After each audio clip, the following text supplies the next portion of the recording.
Hello, I'm Waqar Rizvi, and this is Scope. Refugees are welcome is the famous hashtag on Twitter. However, if you look at the news coming out of Europe this week, it seems that refugees are in fact not welcome. Let's go through the list just very quickly. The European Council has accused Germany of mistreating an Afghan man who was being expelled.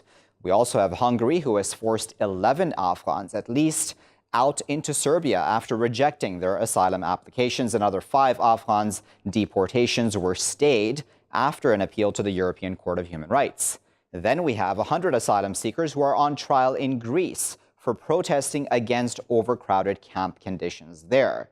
There are also stories coming out, in fact, out of Norway and Sweden as well, where many human rights experts are concerned about how those countries are dealing with their asylum seekers as well, respectively.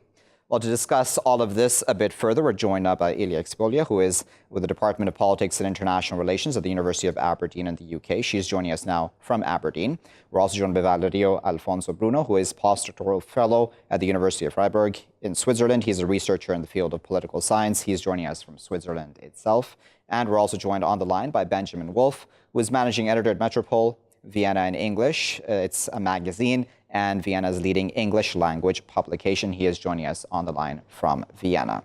Benjamin, Valerio, and Ilia, thank you all for joining us. Ilia, I'd like to start with you, if I may. What do you make of this news? In its totality, really, it paints a disturbing picture, doesn't it, Ilia, about how Europe is responding to the refugee crisis? Yes, thank you very much for the invitation, and thank you a lot for the question and putting this issue again on the table. Unfortunately, it's not actually news. It is an old story. It is these incidents, these horrible and horrific incidents, are not isolated incidents. They are a part of a wider pattern of mistreatment of migrants, refugees, and asylum seekers. The problem, the so-called refugee crisis in Europe, is not a recent phenomenon, and it's not even as recent as 2015. This mistreatment of people, unfortunately, is going to stay with us if the discourse of the inhumane discourse of refugees is not going to change in Europe, in the public discourse. So, Valerio, why do you think that we are seeing this ever more wing approach to asylum seekers in Europe? Well, what strikes me is that you were mentioning these international institution organizations such as, I don't know, the Council of Europe or the European Court of Human Rights. Let's say these are all children of the post-Second World War. And unfortunately, today we are living times with less solidarity. We have national states. They're thinking more and more about their national interests, especially in politicians. They're thinking in terms of electoral support, electoral consensus, electoral gains. So you should think today we are like in a sort of a permanent electoral campaign, and we know very well that for the party of radical right, extreme right, if you play the immigration cards, you're going to have electoral consensus. Even if you see in Spain, where Sanchez did very well in the recent legislative election, you see this party out of nowhere, Vox, he entered in the parliament with 10%. So today, as it's going to be very, very difficult to change this momentum. Even though from, as I mentioned it before, the example of Sanchez and Social Democrats Party in Spain, if they explicit very well what is their target, their manifesto, maybe they can try to break this pattern.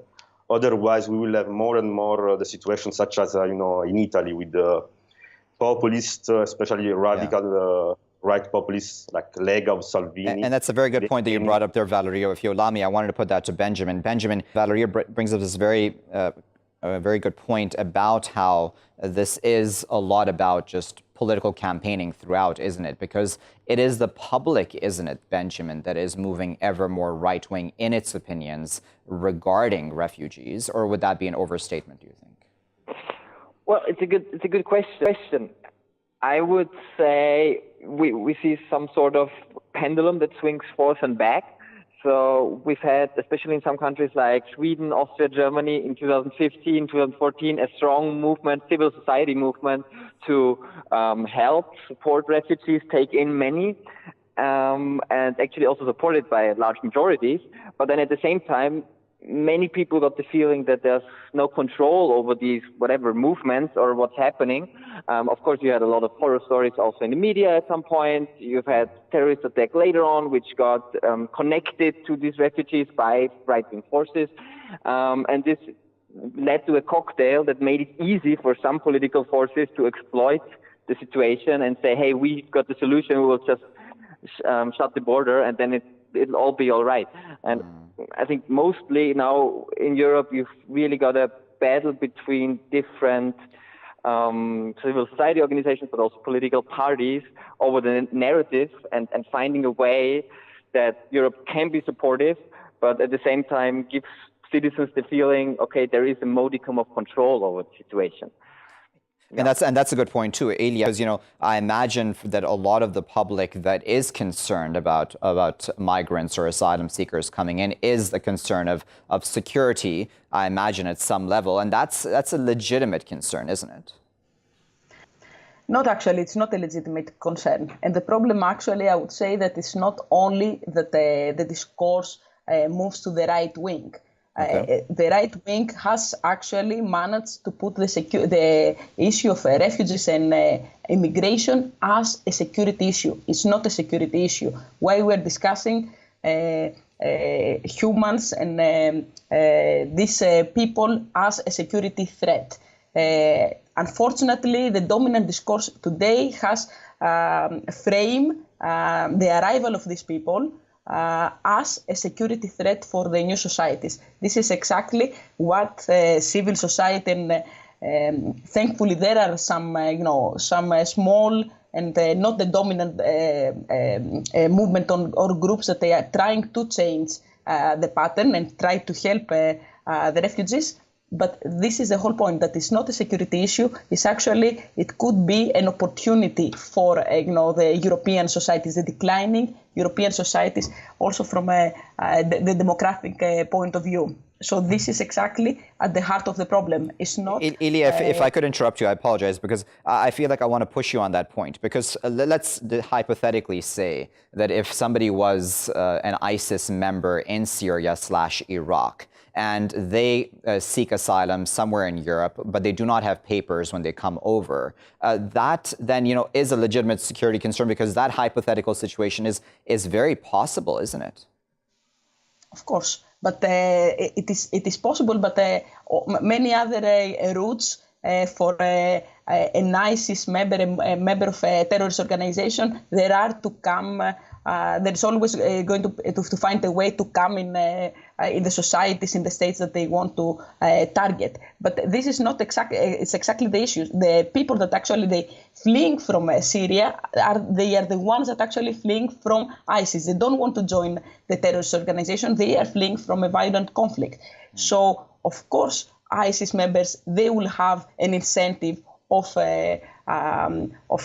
infiltrating within the refugees groups, but of course it is a tiny minority if they manage to do so. And we're not talking about, of course, we're not talking of letting all these people that without papers or undocumented. What we should be discussing in Europe today is actually to reduce the red tape and the bureaucracy and actually make a more human approach and process in order to process the papers.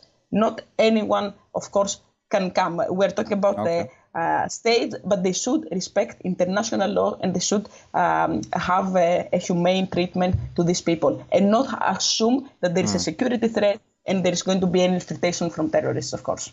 Valerio, what do you make of this view on security when it comes to a lot of these asylum seekers? Because, the stories that I brought up in the introduction were mostly about Afghan refugees, interestingly, and they are the ones that seemingly are targeted the most across Europe. A lot of them are being sent back, or at least are set to be sent back. But yet the situation in Afghanistan is not yet stable and or secure enough for Europe to be able to do that. What do you make of then the other argument about security for Europe? Well, for sure, there is a problem, instability problem in Afghanistan. But let me tell you that I agree with the point of my colleague Ilia. This is an exaggeration. I think most of it's a problem about perception of producing this strategy of producing fear, which is again, well used by some political parties and some political movement. To me, it's really a exaggeration to destabilize public opinion, to gain support, and producing fear. At the same time, radical right parties, they want to being perceived by the people as to being able to provide the solution in terms of security, in terms of law and order. But it's all about perception, mostly about perception. And, the Valerio, the other perception here, which I think is going to bring up, is that a lot of these right-wing parties are also worried about European society, aren't they, and about how European society looks. And for many of them, it would be very important to preserve, for example, the Judeo-Christian nature of that sort of society, or otherwise. What do you make of that, Valerio? I mean, well, when you don't know well other culture, when you are not very familiar with the people coming from other countries, I think it's normal at the beginning to have some, some problem and some being a little bit suspicious, to have some fear. But this should not be exploited by political, parties.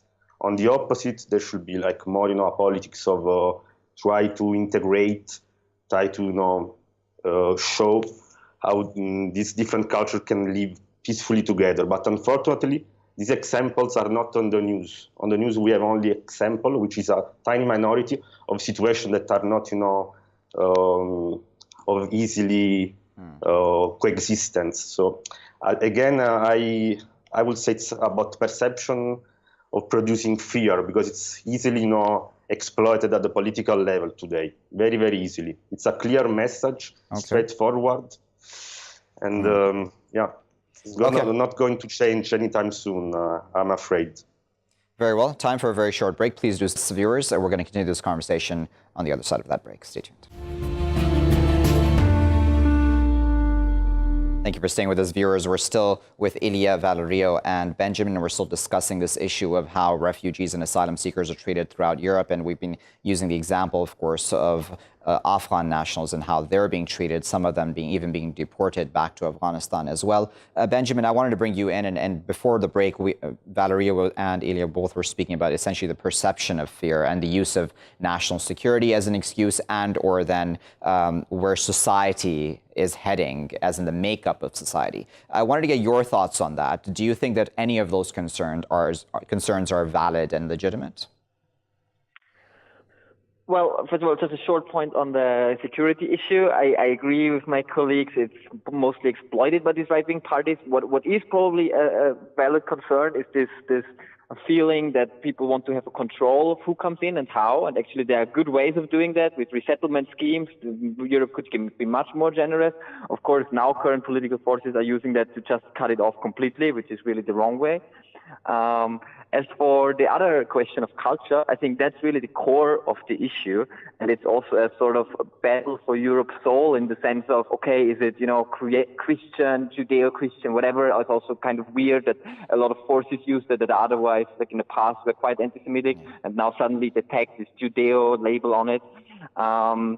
Or is it more in the tradition of the Enlightenment, where we say, whoever can come can be a citizen of our society, and it really doesn't matter where you're from, what your religion is, what your cultural background is, and you can go up here, you can become a European or an Austrian or a German, no matter your skin color, religion, and so on. And I think both forces are present, even in some people themselves. Both forces are present, and depending on what they see, read, and what people they meet, on one day they feel more like, oh yeah, it's totally possible, why not? On another day they're like overwhelmed and fear that in 50 years their country will look totally differently, and they just want to shut it all out.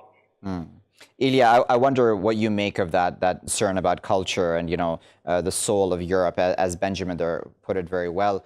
Do you think it's also an issue that these asylum seekers / refugees do not integrate well into society? Yes, thank you very much. I think the elephant in the room in this discussion is the issue of Islamophobia and racism. Exactly how the discourse is being framed as a security threat and a threat of our culture. And of course, I totally agree with Benjamin's remark about the Judeo-Christian tradition and the irony of how the whole refugee started as a response to the Holocaust and the refugee, international regime has developed in response to the Holocaust and the Second World War. But so what we need to discuss when we're talking about the security and the cultural threat that it's perceived that these people are putting to the European societies is actually the issue of Islamophobia. And yes, it is much more deeply grounded within the national identities in Europe and the West. And this is what we should actually try to combat. And one point about who is actually should be perceived as a citizen or as a resident. At the same time, when we're having all this xenophobic discourse and the racist discourse about people that are fleeing violence and conflict, at the same time, European Union and many countries in the European Union, they are offering citizenship to buy citizenship for investors. So if you are a rich investor, no matter your skin color, your religion, or anything, the cultural threat that you are posing in the societies, if you have some money to invest over 100,000 euros, you can have a speedy process, and European Union can guarantee you to have citizenship. So it is actually a class issue as well, of course.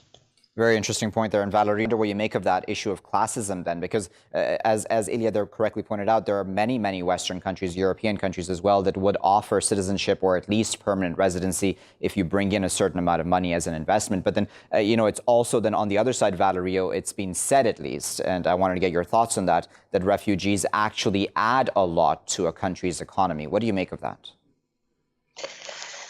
Yeah, for sure there are, economic perspective to this debate. It's crazy that we sell citizenship, or we offer citizenship to rich, oligarchs or rich people from other country, and then we completely mistreat who are refugees. And but I would say we have also tried to be practical, and it's important to talk about cultural. There are some problems sometimes between, different culture clashing, but I would say we have like a dynamic. We have these people coming from, from Asia, from Africa to Europe. So this fact exists, this situation exists. So we cannot, reduce this. We cannot say, okay, it doesn't exist. We don't see it. We just have to try to deal with it the best way as possible. So we have to have, some rules to enforce them, and to treat, these people as a resource. People, sometimes they are desperate, they are escaping from war or, terrible economic situation. So we should try to welcome them as best as possible, and, make the best out of the situation. So this is very practically speaking, yeah. Benjamin, I wonder what you make of the economic argument here, because as a government, obviously, it would be the responsibility of a government to look out for the best interests of their respective citizens, and economic interests obviously are vital in that. They would obviously, also, I imagine, at some level say that, listen, a refugee will come in and possibly take one of my citizens' jobs. That would be a concern, would it not, Benjamin? Well, first of all, I think two new jobs can be created, so it shouldn't be a concern. But of course, people try to present it that way.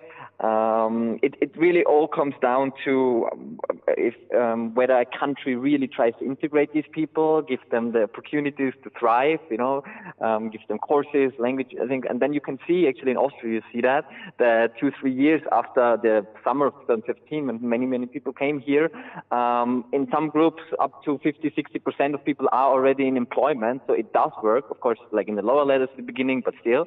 But you really need to give them the opportunity. Otherwise, it's hard, and it's easy to exploit these fears. Also, a point often made is that it would be much cheaper to help the people in the region than having them come here on a perilous journey and then kind of help them here, which is often true. But the thing is that these same forces who say that, the right-wing forces, they do cut all the development aid. They are not willing to actually spend any money on that. The argument just comes up when the people are here, like, no, we should help them over there. But then there's no money. Like, it's a very cynical argument because we can do both. Actually, we can help them in the region, we can help them when they come here, and they can actually contribute massively to our society if we just give them the chance. All right, so Ilia, another thing that I think I've brought this up with an earlier conversation as well is always the root causes of why these people would want to leave their respective countries to begin with, and Europe's role, A, in that, and B, in why Europe is not helping deal with those root causes. What are your thoughts about that, Ilia? Yes, not only just to help to deal with the causes, but actually to take responsibility of causing issues and problems. So we're talking about countries and conflicts where Europe is directly involved. People in Libya, people in Afghanistan, or even in Syria, they are actually the ones that they have been treated in humanitarian discourses where in the past the European powers, they were having the concern of their well-being. And now, not only not addressing the root causes of the conflicts over there and the involvement of the European powers, the direct involvement in causing and accelerating these conflicts, but actually framing. So we need framing the discourse in completely misleading basis. So we need to again go back to the basis of the conflict, see where the European and the Western involvement and the Western imperialism has actually accelerated and built this conflict. But what I wanted to, just to add in our conversation is, we should not forget that only a few years ago, European Union won the prize, a Nobel Peace Prize, for the performance for its performance in bringing and developing also human rights. We are talking about rights of people and human rights. And we should try to discuss not only, of course, the root causes of the conflict, but in the end of the day, if there is such a thing as a human right, and there's a lot of controversy of which rights should be included as universal, and if there are such a thing as a universal human rights. But let's go back to the beginning of Hannah Arendt, when she was writing in the 1950s, and they were saying the only important right that we should call it as a human rights is the right to have rights when you don't have any other rights. When these people are fleeing from conflict and they are losing their citizenship and their state, they cannot provide for them anything. This is what we need to discuss. Europe is, and the Western world is the one that developed this notion of human rights. So let's bring it back. What right should these people have at the moment that they have no other rights from their citizenship? Right. This is what we should be discussing.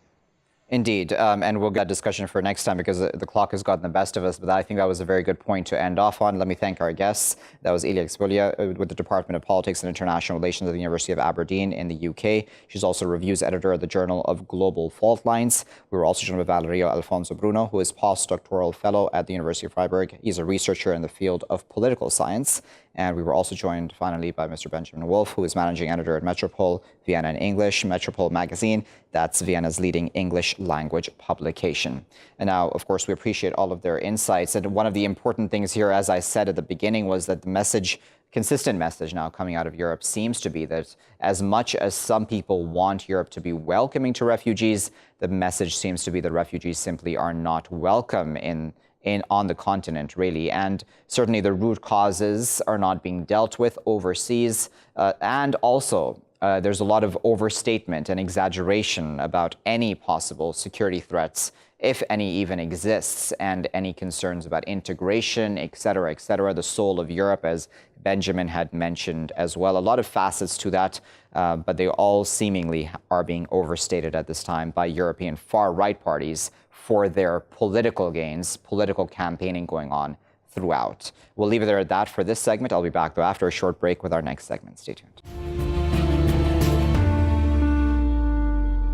Welcome back, viewers. You're still here in Scope. Now, in this segment, we're going to discuss fake news, a term that Donald Trump likes to use very often when it comes to media that is critical of him. But it's not just Donald Trump, is it, that is concerned about fake news? Even Singapore now has passed an anti-fake news law that will give the government certain control over how to police online platforms and even private chat groups. And that last part especially is something that is concerning a lot of privacy advocates. Let's discuss that a bit further and see if this is a bit of an overstretch on the part of the Singaporean government. We're joined now by our esteemed panelist, Mr. Frederick Rawski, who is Director of the Asia and Pacific Program at the International Commission of Jurists. He's joining us from Bangkok in Thailand. We're also joined by Mr.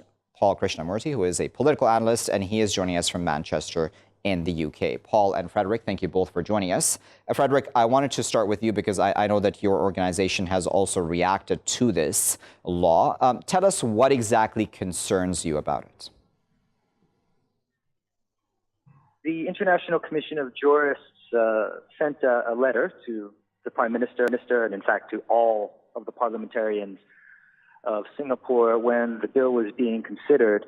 That was back on April 12th, with a number of suggestions to bring the bill in line with international law and to address concerns that had already been raised by civil society in Singapore. Quickly, our concerns fell into a couple of categories. The first is that the bill is appallingly vague and overbroad in the way it characterizes the communications that can be against which action can be taken if they're used. For instance, they talk of diminishing public confidence. Ministers can decide if a communication is or is not in the public interest. Influencing an election's outcome. If you look at the provisions of the bill, you'll see it applies to almost any kind of communication. It also applies to nearly everybody, potentially people who like, share, or comment on content, intermediaries facilitating communication. I mean, if applied improperly and arbitrarily, it could essentially criminalize a large range of legitimate journalism. And there's the point that you raised, which is the stated intention of a number of government officials that this bill should reach into private communications as well, including encrypted private communications. In addition to that, the bill gives more or less unfettered discretion to ministers and certain government authorities to make these calls. It imposes criminal penalties, which we always advocate against in these kinds of laws, up to 5 years, even up to 10 years in some cases. There is an appeal process that's envisioned in the bill, but it is entirely inadequate. I could speak to that a bit more if you'd like. Sure. And there's an additional... If you allow me, Frederick, I do appreciate that summary of the concerns, because I wanted to break some of those down, if you allow me. So, Paul, I wanted to bring you in and ask you then, see, what are your thoughts about such a law? Because it does seem like, it would be important to have a law about fake news, wouldn't it? That I agree with, and I think Frederick makes a lot of excellent points about what is wrong with this particular law. That it's too arbitrary. It leaves far too much discretion in the hands of the government. It's got a vague definition of what truth is. Right? These are fundamental problems. Plus, we're talking here, without wanting to cast any great aspersions on the Singapore government, the country that is 151st in the Transparency Index out of 180 countries. So we're talking about a country that doesn't have a lot of free speech anyway. Right? So it is a kind of different context if you were to compare it to, say, the United States. But we do need with respect, Paul, if I may come in, because on that point, and I've seen that point made a lot when it comes to this specific topic about the Singapore fake news law, anti-fake news law, I should say. But even in quote unquote the free world. So, for example, if I were to just pick on the UK for a moment, do you not think that there is sort of this hysteria now almost about how, for example, there was misinformation during the Brexit campaign, or et cetera, et cetera? Do you think that sometimes we tend to go a bit too much the other way, where it's like, even in the free world, we're sort of hysterical about ensuring that information is always correct? No, I don't think it's hysterical. I think that we are really facing a huge challenge here. And it's a symptom of a wider problem. This is a symptom of globalization, of the decline of the nation state that we see in these free countries in the West, that how our information just isn't safe from foreign attack, as the Mueller report lays out. Now, we do need to respond to that, right? And I don't think this is the way. I think the way that you have to do it, and I'm not professing to have all the answers, is a bipartisan approach, one that is judiciary-led, and one that focuses on things other than simply defining the truth. So we need transparency. We need transparency who's paying for adverts. We need to have restrictions on incitement to hatred. That's what we have. That's a big problem. So I'd be very interested to get Frederick's view, actually, on the French and German fake news laws. Indeed. And in fact, I wanted to bring that up. I'm glad you brought that up, Paul, because, Frederick, I'm sure Singapore would turn around and say, listen, we're not the only ones doing this. We're not the only ones concerned. And as Paul there said, there is a valid argument to be made that there is a lot of misinformation out there in certain countries around the world. And I can, for example, pick on India for a moment. Fake news can even have fatal consequences, where a rumor can lead to lynching of sorts in a village in India somewhere if that rumor spreads on WhatsApp. So how exactly do you view that? Yeah, well, absolutely. I mean, it's a real problem, and there are ways to address it. I think we can't think of it as a black and white question. I mean, there's a continuum of responses and tools that can be used to address some of these issues. I would just say, if you look at the context in Southeast Asia, for instance, if we're talking about Singapore, the context in which these laws are being brought is very clear that they're being brought in part to as a tool to suppress speech. It's just it's the pattern across the region. Legislation is being borrowed, and countries are learning from one another. You can go down a list. There's an anti-fake news act brought in Malaysia under the previous government. Vietnam and Thailand have brought into cybersecurity laws that they have used to prosecute human rights defenders and others. The Philippines has brought in a Cybercrime Prevention Act. It's been used to target Maria Ressa, other journalists. The Electronic Information and Transactions Law in Indonesia. Telecommunications law in Myanmar has been used against journalists. So there's a context in which these laws are being brought, which doesn't lend itself to the public having a lot of confidence, and it doesn't help that the process for bringing these laws has been entirely non-consultative and really non-transparent. So that's not to say there aren't ways to address the concerns. As it was mentioned, you could have laws that are more targeted on varieties of hate speech, incitement. You can have laws with a kind of judicial supervision to ensure that they're in line with international and national constitutional law. There are a number of different avenues. There are softer ways of addressing it through education, through engagement with technology companies around ways to address particular kinds of messaging or particularly damaging sorts of communication. But these laws, at least in Southeast Asia, these laws have very much fallen at one extreme, and there's just an historic track record of their abuse, which Okay, so talking about abuse, if you allow me, Frederick, Paul, I ask you, because, and again, I don't want to just pick on the West or Europe or America or whatever, but I just want to use that as an example. But do you not think that even in, quote unquote, the free world, Paul, that laws or concerns about fake news can be misused politically as well. They can be manipulated, can't it? So, for example, if we have, just for example, this Russia collusion issue with Donald Trump, if I may throw that out there as an example, and just the sort of hysteria, again, I'm going to use that word, which I've used earlier as well, but around that entire issue, do you think that there is a possibility that all of this really is being misused by certain political parties and the establishment even? Well, in that particular instance, the people who are misusing it are Trump and his supporters. I mean, the term fake news really was coined during that election campaign to specifically describe Eastern European accounts, troll farms in Russia, right, that were producing genuinely, verifiably fake news. And within 48 hours or something, Trump adopted the term. Trump hijacked the term to then throw at everyone else. I think that what we've seen from the Russia investigation, from the Mueller report and everything to do with Trump is a massive warning signal for Western democracy, right? And the big issue here is actually the tech companies, right? And this feeds into wherever we're talking in the world.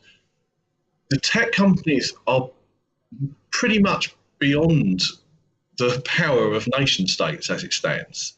And some kind of international agreement, some kind of international standard has to be bring them to heel. So there's a great deal they could do on this. Frederick mentioned a number of things there. Education, for example. Another thing is redress. If somebody prints a outrageous lie like Hillary Clinton runs a paedophile ring, for example, as they did, right?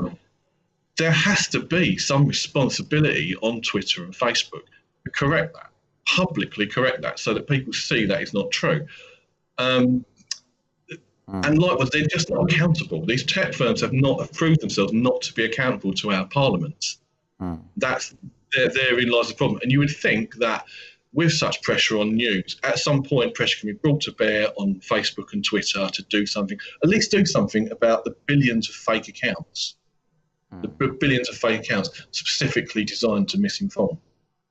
Okay, so Frederick, if we're talking about, if I may bring up tech companies, as Paul there did, what do you think the role of these social media companies should be? So, for example, Facebook has come under a lot of criticism as well about the way it acts when it comes to various posts, but also when it comes to fake news, and it seems to be trying, but then it's a hit and miss issue, isn't it? And it's very complex because sometimes it's just then an issue of free speech and Facebook blocking even just an opinion. How does one find balance when it comes to that very complex issue, do you think? Yeah, it's not easy. I mean, I think we're an international law organization. So in terms of our analysis, we tend to fall back on the obligations of states to monitor and regulate this space. I do think that there is space for legitimate regulation of tech companies in this area.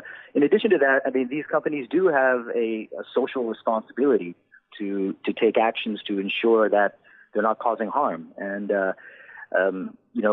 Facebook, others have made some efforts recently to try and address issues like hate speech online.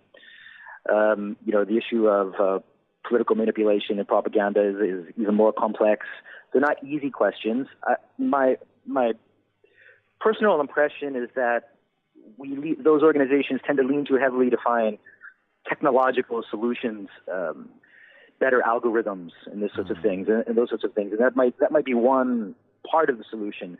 But I really do think most important is a public debate at the international level and at the national level, which is inclusive and consultative, whereby we decide as a community and what is legitimate and illegitimate, what is damaging, what is not damaging speech. And, we always frame things in the context of human rights law and standards, Article 19 of the ICCPR on the right to freedom of expression. Yeah. There are certain limitations to speech, but I would just say, I think this term fake news is a signal. I mean, in Malaysia and Singapore, anti-fake news laws already just sent up a huge red flag. And what we'd like to see are laws addressing hate speech, laws addressing incitement, laws addressing the use of bots and trolling and other sorts of techniques to manipulate public opinion or to manipulate economic action. So there's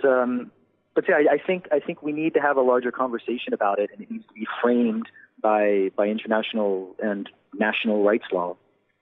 Indeed. And so I wonder then, Paul, do we need a global approach, possibly at the level of the United Nations or others, to deal with the sort of fake news? Because it's also then a concern, Paul, about just having one narrative, right, on certain issues come out, because you would want, obviously, as any balanced person would, to read either narrative, right, the for or the against on any issue, as long as it's true information. But I mean, that's a huge concern as well. Do you think the UN would be well placed for that? Who is more well placed to deal with that sort of situation, do you think? Well, I think it absolutely requires international coordination and international solutions. Now, obviously, the UN is the most obvious body, but of course, we know the UN isn't always effective. But that is certainly the first route, is to establish some kind of global standard. And then we can see which countries adopt it or not. And we need some kind of global standard which the tech companies can work around, and we can see what they're doing. I think the bigger picture is about transparency. As I say, I actually think it's bigger than just media and fake news. It's the same thing with the secrecy havens, the tax havens. It's the same thing with the economy. We live in a world full of nation states where we think we have control over our lives through those parliaments. But in reality, there's a vast shadow global economy and global political society out there that has enormous influence over it nowadays. And social media has become the battleground for that. Indeed. Frederick, I'm going to give you the final word, if you allow me. I wanted to ask you then, do you think that we need a more global approach to this? Would you advocate for international laws to be put in place or to be spoken about and debated in order to deal with this on a more global scale? Yeah, I absolutely do. I think there needs to be a global conversation. It has to involve states. It has to involve the tech companies. It has to involve communities. But I would also say, we have a lot already. I mean, again, if you assess some of these initiatives, whether they're in the West, in Southeast Asia, and South Asia, against our existing frameworks of international law and international human rights law, you can already get pretty far. I mean, the Singapore law, for instance, it's violative of those principles already and of Singapore's own potentially constitutional law. So we have decided, we have agreed upon a set of overarching principles that we can use to shape that conversation already. And there'll be disagreement about the precise nature of speech, and that will vary from culture to culture and place to place. There'll be lots of technical and difficult arguments about what is the way to address it from a technological standpoint. Indeed. But I do think we already have a common set of understandings and principles in international human rights law that we could use as the basis already to have that conversation. Very well. We'll leave it there at that. But of course, we do appreciate both of your time, insight, and analysis. That was Frederick Rawski, Director of the Asia and Pacific Program with the International Commission of Jurists. He was speaking to us from Bangkok in Thailand. And we were also joined by Mr. Paul Krishnamurty, who is a political analyst, and he was speaking to us from Manchester in the UK. And now, viewers, it's important to just see both sides of the argument here. On one side, of course, fake news can even have fatal consequences. Gave the example of India earlier, but there are other examples around the world where fake news spreads on platforms like WhatsApp, even in private chat groups, as Singapore's government says it is concerned about. But then on the other side, it can be used for political manipulation. If an anti-fake news law were to be put in place, that means the government then controls the narrative at all times. And is that a good thing either? It's all about the software. It's all about who controls the narrative at the end of the day. And that is something we're going to keep a very close eye on here in Scope. But thanks for watching. I've been Waqar Rizvi.